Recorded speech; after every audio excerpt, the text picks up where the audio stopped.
about Senator Chris Van Hollen's photo of him and Kilmer Abrego Garcia.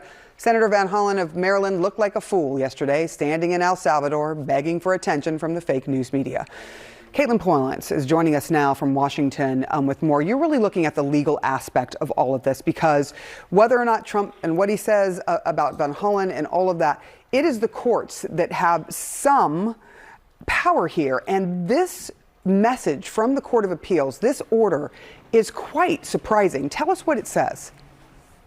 Sarah, I've never read anything like this from an appeals court before. The political conversation is about Abrego Garcia and what is happening with him in El Salvador. In court, there are technical procedures that are happening now about what the U.S. is doing to facilitate his return to the United States after the Trump administration openly is admitting that he was mistakenly sent to that prison. He should not have been sent to El Salvador. And they are being asked daily what is being done to facilitate his return. What the court is saying now, this court is the Fourth Circuit Court of Appeals, overseeing the courts not just in Maryland, but in much of the South of the United States. What that court is saying is that it appears the administration is doing nothing to facilitate Abrego Garcia's return, and the way that they are behaving in this case appears to signal a crumbling of American democracy.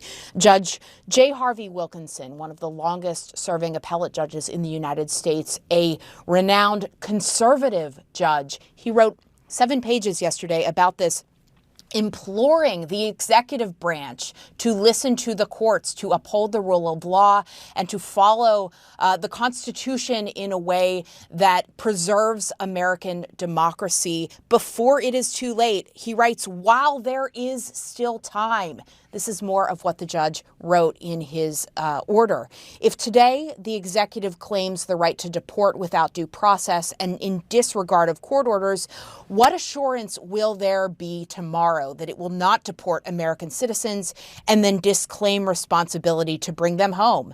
And what assurance shall there be that the executive will not train its broad discretionary powers upon its political enemies? This is the starkest warning that we have ever seen, really, from a federal appellate court, a conservative judge, toward the executive branch today in this case, but much bigger issues at play. Sarah?